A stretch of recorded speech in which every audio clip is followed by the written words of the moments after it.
السلام علیکم مصطفیٰ، میرا نام علینا ہے اور میرا تعلق میر پور خاص سے ہے۔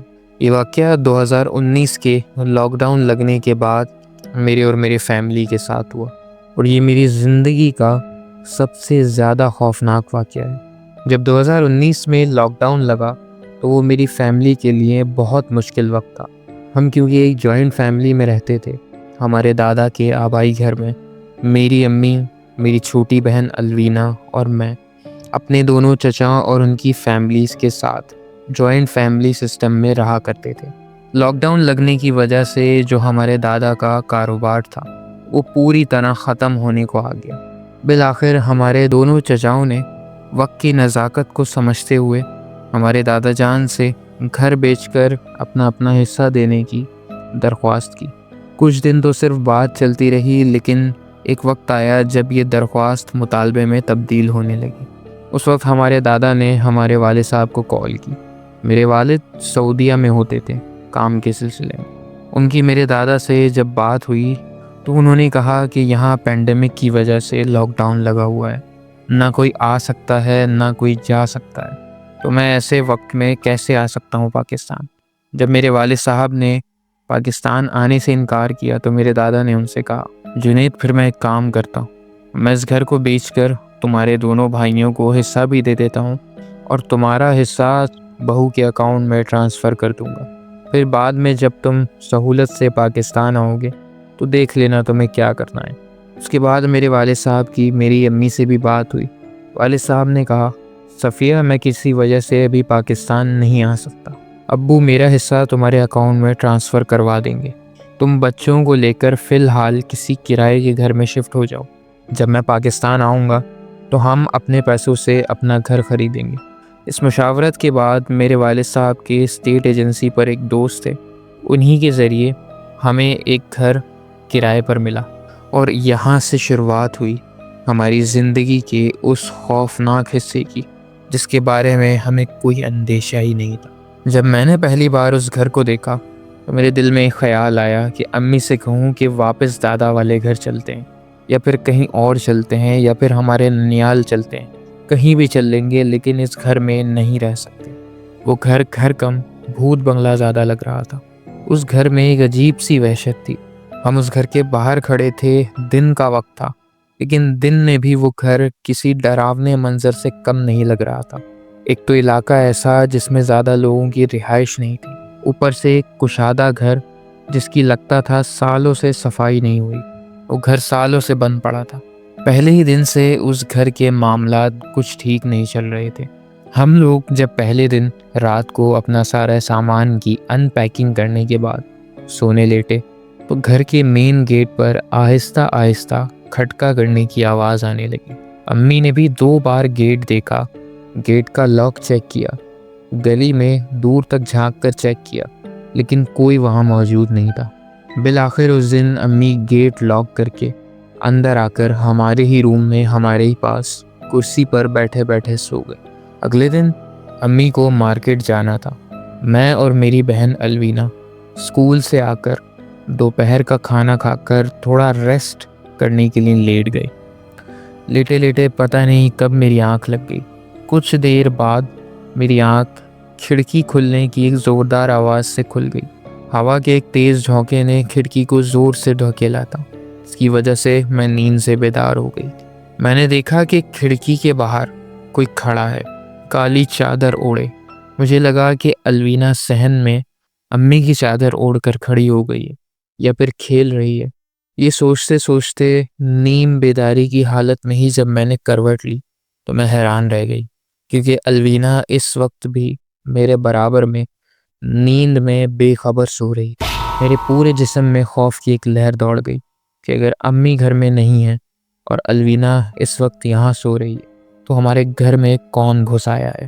میں فوراً بستر سے اٹھی، سر پر دوپٹہ لیا اور باہر جا کر گھر کے صحن میں کھڑی ہو گئی۔ چاروں طرف دیکھنے لگی کہ کوئی ہے، کون ہے یہاں پر، جو بھی کھڑکی کھول کر اس کے پاس کھڑا تھا، لیکن صحن میں دور دور تک مجھے کوئی نظر نہیں آیا۔ پھر میں نے پورے گھر کو چھان دیا اور آہستہ آہستہ ایک ایک کر کے ہر کمرے میں گئی۔ میں نے گھر کے پچھلے حصے میں جو گیلری ہے وہ بھی چیک کی، بالآخر میں گھر کی چھت پر بھی گئی، لیکن مجھے پورے گھر میں کوئی نظر نہیں آیا۔ مجھے لگا کہ یہ میرا وہم ہے۔ تھکان کی وجہ سے اکثر دماغ کو اس طرح کی چیزیں نظر آنے لگتی ہیں۔ اس بات کو وہم سمجھتے ہوئے میں سیڑھیوں سے اتر کر چھت سے نیچے آنے لگی۔ ابھی میں چھت سے نیچے اتر ہی رہی تھی کہ مجھے دروازے کے پاس سے، جو ہمارے گھر کا مین گیٹ تھا، کسی کے ہلکے ہلکے سسکیاں لے کر رونے کی آواز آنے لگی۔ میں ڈر گئی۔ مجھے لگا کہ کوئی یا تو گھر کے اندر موجود ہے یا کوئی جان بوجھ کر مجھے ڈرا رہا ہے۔ میں نے صحن میں کھڑے ہو کر ہی زور سے چلا کر کہا، کون ہے وہاں؟ کیا بدتمیزی ہے یہ؟ جاؤ یہاں سے۔ یہ کہہ کر میں تیز تیز قدم بڑھاتی ہوئی واپس باہر کا مین گیٹ لاک کر کے گھر کے اندر کے کمرے میں، جہاں الوینا ابھی بھی سو رہی تھی، وہاں چل دی، وہاں جانے لگی۔ لیکن جب میں واپس ہمارے بیڈ روم میں پہنچی، تب میں نے دیکھا کہ اب الوینا اس بیڈ پر سے غائب ہے۔ مجھے لگا الوینا واش روم گئی ہوگی۔ میں نے واش روم چیک کیا تو وہ بالکل خالی تھا۔ پھر مجھے لگا کہ ہو سکتا ہے پیاس لگی ہو تو پانی پینے گئی ہو، لیکن پھر جب میں نے کچن میں جا کر دیکھا، تب بھی الوینا وہاں پر نہیں تھی۔ میں نے ایک ایک کر کے سارے کمرے چیک کرنا شروع کی اور تمام کمروں میں الوینا موجود ہی نہیں تھی۔ اس گھر میں ٹوٹل 4 کمرے تھے، میں نے چاروں چیک کیے۔ گھر کے دونوں واش روم، گھر کی گیلری، سب کچھ چیک کر لیا، لیکن مجھے الوینا کہیں نہیں ملی۔ میرے دل میں ایک عجیب سا خوف بیٹھ گیا تھا اور میری آنکھوں سے آہستہ آہستہ آنسو نکل رہے تھے۔ پہلے مجھے لگا کوئی الوینا کو لے گیا ہے۔ شاید جب میں چھت پر گئی تھی تب کوئی الوینا کو گھر سے اٹھا کر لے گیا ہے اور میرا دماغ چلنا بند ہو گیا۔ اب میں نے سوچا کہ بہتر ہے اس بارے میں امی کو بتانا۔ اسی لیے میں واپس اپنے بیڈ روم کی طرف بڑھی، جہاں میں نے اسکول سے آنے کے بعد اپنا فون چارج پر لگایا تھا۔ لیکن ایک حیرت کا شدید جھٹکا مجھے اس وقت لگا جب میں نے واپس بیڈ روم میں قدم رکھا، کیونکہ اب دوبارہ الوینا اسی طرح اسی کروٹ لیے اس بیڈ پر موجود تھی۔ مجھے نہیں پتہ چلا کہ کب وہ اس بیڈ سے اٹھی، کب وہ اس گھر میں کہیں جا کر چھپ گئی اور کب واپس آ کر اس بیڈ پر لیٹ گئی۔ پہلے تو مجھے شدید غصہ آیا۔ مجھے لگا الوینا نے ضرور شرارت کی ہے مجھے ڈرانے کے لیے۔ میں اس کے پاس گئی اور ایسے ہی کھڑے کھڑے بیڈ پر زور سے اسے جھنجھوڑ کر اٹھایا اور اس سے کہا، الوینا کیا بدتمیزی ہے یہ؟ تمہیں پتہ ہے میں کتنی پریشان ہو گئی تھی۔ الوینا اپنی آنکھیں ملتی ہوئی نیند سے بیدار ہو کر اٹھی اور ٹوٹے پھوٹے لفظوں میں مجھ سے کہنے لگی، آپ ہی میں نے کیا کیا؟ مجھے نیند سے کیوں اٹھا دیا آپ نے سوتے سوتے؟ مجھے سمجھ نہیں آ رہا تھا میرا دماغ میرے ساتھ کیا کھیل کھیل رہا تھا۔ الوینا یہاں گہری نیند میں سو رہی تھی، لیکن تھوڑی دیر پہلے جب میں نے اس کمرے کی تلاشی لی اور باقی کمروں میں جا کر چیک کیا اور پورے گھر کو چھان مارا، تب وہ مجھے کہیں نظر نہیں آ رہی تھی۔ کچھ سیکنڈز کے لیے وہ کیسے کہیں غائب ہو سکتی ہے؟ پھر میں نے اس کو کوئی جواب نہ دیتے ہوئے اسی کے برابر میں لیٹ گئی اور اس کی طرف کروٹ کر کے اس کے سر پر ہاتھ پھیرنے لگی۔ وہ ویسے ہی واپس گہری نیند میں سو گئی، لیکن میں اس دن دوپہر میں نہیں سو پائی۔ اسی بات کو سوچتی رہی جو اس وقت میرے ساتھ ہوئی تھی۔ شام تک امی بھی مارکیٹ سے ضروری چیزوں کی شاپنگ کر کے واپس آ چکی تھی۔ میرا بڑا دل کیا کہ میں امی کو یہ سارا واقعہ سناؤں، لیکن نیا گھر تھا، پینڈیمک کا وقت تھا، میں امی کو مزید کسی پریشانی میں نہیں ڈالنا چاہتی تھی۔ آج بھی میں سوچتی ہوں کہ کاش میں نے اسی وقت امی کو اس بارے میں بتا دیا ہوتا اور ہم اس گھر سے کہیں اور چلے جاتے، تو وہ سب کچھ نہ ہوتا جو آگے چل کر میری بہن کے ساتھ ہونے والا تھا۔ اس دن کے بعد سے معاملات مزید خراب ہوتے گئے۔ اب ہر رات دروازے پر، یعنی گھر کے مین گیٹ پر 3 بجے کے قریب آہستہ سے کھٹکا ہوتا اور اکثر گھر کے صحن میں کبھی کوئی پرندہ مرا ملتا تو کبھی کوئی چھوٹا موٹا جانور جیسے بلی کے بچے، کبوتر، اس طرح کے چھوٹے موٹے پرندے یا جانور مرے پڑے ملتے۔ ایک دن تو حد ہی ہو گئی۔ ایک رات جب امی دروازے پر دستک کی آواز سے نیند سے اٹھی تو دیکھا کہ باہر صحن میں مین گیٹ کے بالکل پاس الوینا ہمارے صحن میں سیدھی کھڑی ہوئی ہے۔ امی نے اسے آواز دی، لیکن الوینا نے ان کی آواز کا کوئی رسپانس نہیں کیا۔ آخر جب امی اس کی طرف بڑھی اور اس کے کندھے پر ہاتھ رکھا تو وہ ایسے چلائی جسے کسی نے ہاتھ نہیں بلکہ جلتا ہوا سریا اس کے وجود کو لگا دیا ہو۔ اس کی چیخ اتنی خوفناک تھی کہ میں بھی نیند سے اٹھ گئی اور فوراً باہر جا کر دیکھا۔ جب میں صحن میں پہنچی تو میری آنکھوں نے جو دیکھا وہ میں آج تک بھول نہیں پاتی۔ امی بہت ہی بری طرح الوینا کو پکڑ کر گھسیٹ کر اندر لانے کی کوشش کر رہی تھی، لیکن الوینا کا وجود وہاں سے 1 انچ بھی نہیں ہل رہا تھا۔ میں نے بھی بنا کچھ سوچے سمجھے جب امی کے ساتھ ہی اس کا دوسرا کندھا پکڑ کر اسے اپنی طرف کھینچا، تو مجھے ایسا محسوس ہوا جیسے الوینا کا ہاتھ نہیں بلکہ میں کوئی پتھر کی دیوار گھسیٹ رہی ہوں۔ اس کا پورا وجود پتھر کی طرح سخت ہوا تھا اور ایک جھٹکے سے اس نے ہم دونوں ماں بیٹیوں کو دور پھینک دیا۔ ہماری چھوٹی سی 12 سال کی الوینا وہ کہیں سے لگ ہی نہیں رہی تھی۔ ایسا لگ رہا تھا کوئی بڑا 40 سال کا مرد ہم دونوں کو دھکا دے رہا ہو۔ ہم نے واپس اٹھ کر بڑی کوشش کی کہ اسے کسی طرح اندر کمرے میں لے جائیں، لیکن اس کا وجود تھا کہ وہ وہاں سے ہلنے کا نام نہیں لے رہا تھا۔ بالآخر امی نے معاملے کی نزاکت کو سمجھتے ہوئے کمرے کے اندر دوڑ کر گئیں اور وہاں سے قرآن پاک کو اپنے ہاتھ میں لیے کمرے سے باہر صحن میں آ گئیں اور صحن میں جہاں الوینا کھڑی تھیں وہاں جا کر قرآن شریف کی ہوا اس کے چہرے پر دینے لگی۔ 3-4 بار ایسا کرنے کے بعد الوینا کا وجود ڈھیلا پڑنے لگا، اس کے ہاتھ واپس نرم ہو گئے اور اس کے وجود پر بے ہوشی طاری ہونے لگی۔ بے ہوشی طاری ہونے کے بعد وہ وہیں گر پڑی۔ میں نے خیال سے اسے اٹھایا اور گود میں لے کر اسے اندر کمرے میں لے جا کر بیڈ پر لٹا دیا۔ میں جب واپس امی کو دیکھنے کے لیے باہر آئی تو امی ایک کونے میں کسی چیز کو گھور رہی تھی۔ جب میں امی کے پاس جا ہی رہی تھی تب امی نے چلا کر کہا، چلے جاؤ یہاں سے، یہاں تمہارا کوئی کام نہیں ہے۔ میں تھوڑا سا حیران ہو گئی۔ میں نے امی کو آواز دی، امی کون ہے وہاں، کس سے بات کر رہی ہیں؟ امی نے میری طرف پیچھے مڑ کر دیکھا اور میری طرف تیز تیز قدموں سے دوڑتے ہوئے آئیں، میرا ہاتھ پکڑا اور دوسرے ہاتھ میں قرآن شریف کو مضبوطی سے تھامے ہوئے تھا۔ وہ مجھے پکڑ کر اندر لے گئیں اور اندر کا گیٹ جو کہ ہمارے گھر کا صحن کا گیٹ تھا اسے بند کر کے وہاں کنڈی لگا دی۔ اب ہم تینوں ایک ہی کمرے میں یعنی میرے بیڈ روم میں بیٹھے تھے۔ امی زور زور سے بلند آواز میں قرآن کریم کی تلاوت کر رہی تھیں۔ باہر سے ہمارے دروازے پر جو کھٹکا کرنے کی آواز ہوتی تھی اب ایسا لگ رہا تھا جیسے کوئی دروازہ توڑ رہا ہے۔ پہلے ہمارے گھر کے مین گیٹ کو بجانے کی آواز آئی، لیکن جیسے امی نے بلند آواز میں تلاوت کرنی شروع کی تو ہمارے مین گیٹ سے اندر جو صحن کا گیٹ تھا اس کو کوئی زور زور سے پیٹنے لگا۔ تقریباً 2 گھنٹے زور زور سے آواز آنے کے بعد وہ آواز خود ہی تھم گئی۔ صبح ہوتے ہی فجر کی اذان ہوئی تو امی فوراً ہمارے پڑوسی کے گھر گئیں، اس کا گیٹ بجایا، اس سے پوچھا کہ ہمارے گھر میں اتنا سب کچھ ہو گیا، کوئی گھر میں گھسنے کی کوشش کر رہا تھا، رات بھر کوئی دروازہ پیٹتا رہا اور آپ لوگوں کو کوئی ہوش ہی نہیں تھا۔ لیکن ہمارے پڑوسیوں نے تو بالکل ہی اس بات سے انکار کر دیا۔ انہوں نے کہا کہ آپ کے گھر سے نہ کوئی چلانے کی نہ ہی کسی کے دروازہ پیٹنے کی آواز آ رہی تھی۔ اب ہمیں اپنے عقلوں پر شک ہونے لگا تھا، کیا واقعی وہ آواز صرف ہم تینوں ماں بیٹیوں نے ہی سنی تھی یا کوئی اور بھی تھا اس کے پیچھے؟ امی نے اس دن گھر آ کر اپنے دونوں بھائیوں یعنی میرے دونوں ماموں امجد ماموں اور ریاض ماموں کو کال لگا دی۔ تقریباً 1.5 گھنٹے کے بعد وہ ایک کار میں بیٹھ کر ہمارے گھر پہنچ گئے۔ جب وہ گھر پہنچ گئے تو میرے دونوں ماموں کو بیٹھا کر اور میرے والد کو ویڈیو کال لگا کر امی نے رات کو ہوا سارا کا سارا ماجرا سنا دیا۔ میرے ابو نے الوینا کا رقیہ کرانے کا مشورہ دیا۔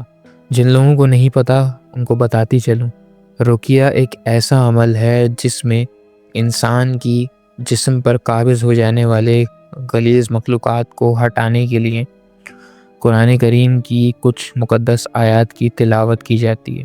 اللہ تعالیٰ کمی بیشی معاف کرے۔ جہاں تک مجھے پتا تھا میں نے آپ کو رقیہ کے بارے میں بتا دیا۔ ریاض ماموں نے اس وقت کہا کہ بھائی جان آپ پریشان نہ ہوں، میں یہ معاملہ سمجھ گیا ہوں، مجھے کچھ دن کا وقت دیں۔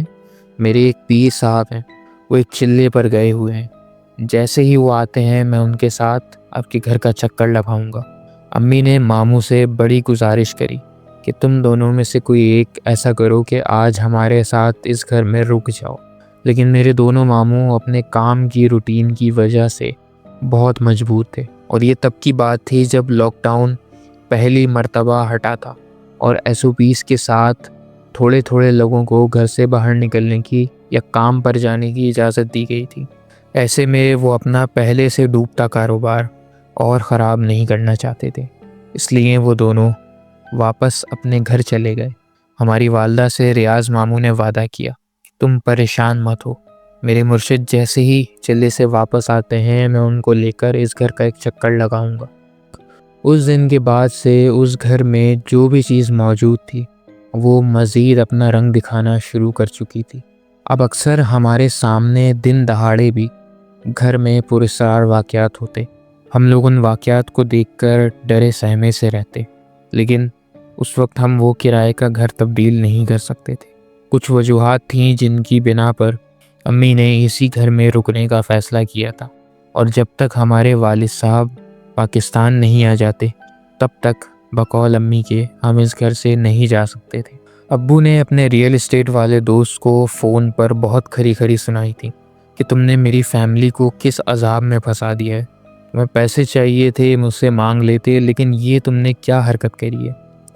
جبکہ وہ اسٹیٹ والے دوست بالکل ہی اس معاملے سے دستبردار ہونے کا اظہار کر چکے تھے۔ بقول ان کے یہ گھر بالکل ٹھیک تھا اور یہ صرف عورتوں کے دماغ کا فطور تھا کہ انہیں اس گھر میں اس طرح کے واقعات ہوتے نظر آ رہے تھے۔ اب اس گھر کی چیزیں کھل کر ہمارے سامنے آ رہی تھیں۔ کبھی امی کو کچن میں خون کے قطرے پڑے نظر آتے زمین پر، تو کبھی میرے کمرے کی لائٹس رات کو خود بخود آن آف ہونے لگتی۔ بظاہر دن میں سب ٹھیک رہتا، لیکن جیسے ہی رات ہوتی تو ایک نیا خوفناک امتحان ہمارے سامنے آ جاتا۔ بالآخر جیسے تیسے کر کے ہم لوگوں نے اس گھر میں 6 ماہ گزارے۔ ان 6 ماہ میں ہم اس مخلوق کو ہر طرح سے دیکھ چکے تھے۔ کبھی کچن میں جاتے تو وہاں پر چھوٹے چھوٹے بچے کچن کی سلیب پر بیٹھے ہوتے جو ہمیں دیکھ کر غائب ہو جاتے۔ کبھی سیڑھیاں چڑھتے ہوئے ہماری امی کی شکل میں ہمیں کوئی عورت نظر آتی، تو کبھی الوینا کو پھر سے اس رات کی طرح ہی اس طرح کا دورہ پڑ جاتا۔ اسی دوران ہمارے کچھ پڑوسیوں نے بھی ہمیں بتایا کہ اس گھر میں پہلے بھی اس طرح کے واقعات ہو چکے ہیں اور یہاں پر زیادہ کرایہ دار نہیں ٹھہرتے۔ ایجنسی والے نے تو یہ گھر خرید لیا ہے، لیکن وہ چاہتا ہے کہ اب اس گھر میں کسی کرایہ دار کو 2-3 سال رکھ کر لوگوں کے سامنے اس گھر کی جو امیج خراب ہو چکی ہے وہ تھوڑی صاف کر دی جائے۔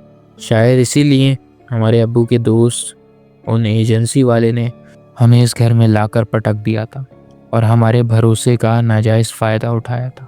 وہ جانتے تھے کہ ہمارے ابو سعودیہ میں ہیں اور وہاں پینڈیمک کی وجہ سے جلدی سے وہ پاکستان نہیں آ سکتے۔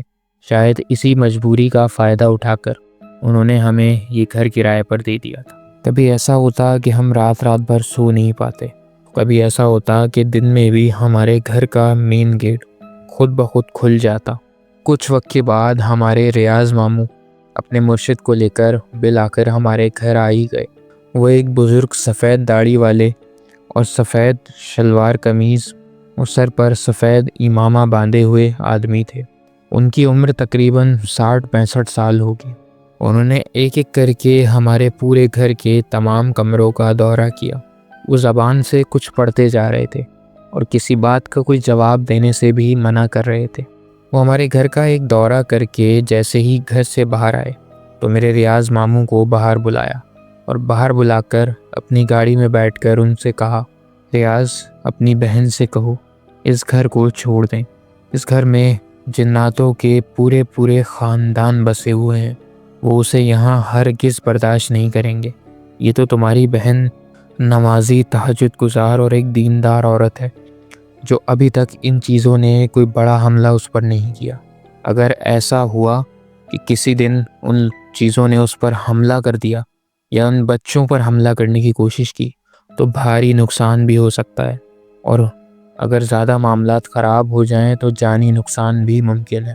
2 دن بعد ہمارے ریاض ماموں اپنی کار میں ہمیں لینے آ گئے اور ہم دونوں بہنوں اور ہماری والدہ کو اپنی کار میں بٹھایا اور ضروری سامان لینے کو کہا۔ ہماری اماں نے ہمارے ساتھ چھوٹی موٹی چیزوں کی پیکنگ کی اور اس کے بعد ان کی گاڑی کی ڈگی میں ہمارا سامان رکھ دیا گیا۔ ماموں نے ہم دونوں بچیوں کے سر پہ ہاتھ رکھا اور ہم سے کہا کہ تم لوگ پریشان نہیں ہو، میں تم لوگوں کے لیے دوسرا گھر ڈھونڈ دوں گا، کوشش کروں گا کہ تم دونوں بچے میرے قریب ہی رہو۔ میں نے اپنی گلی میں ہی ایک جگہ بات کر رکھی ہے، وہاں پہ تم لوگوں کو رینٹ پہ شفٹ کر دیں گے، اور جب تمہارے ابو یعنی بھائی جان واپس آئیں گے اس وقت ہم وہ گھر خرید بھی لیں گے۔ میں اور الوینا بہت خوش ہو گئے۔ میں زیادہ خوش تھی کیونکہ آخر کار ہمیں اس گھر سے چھٹکارا مل رہا تھا۔ اس دن ہم ماموں کی کار میں بیٹھ کر ہماری نانی کے گھر چلے گئے۔ 2-4 مہینے وہاں رہنے کے بعد جب ہمارے ابو واپس آئے تو ہم نے اسی گلی میں ایک گھر بک رہا تھا جسے ابو نے اپنے حصے کے پیسوں سے خرید لیا، اور ہم ہماری نانی کی ہی گلی میں اس گھر کو خرید کر رہنے لگے۔ وہ گھر آج بھی موجود ہے، لیکن اس گھر میں آج تک کوئی بھی کرایہ دار ہفتہ 10 دن سے زیادہ ٹک نہیں پایا۔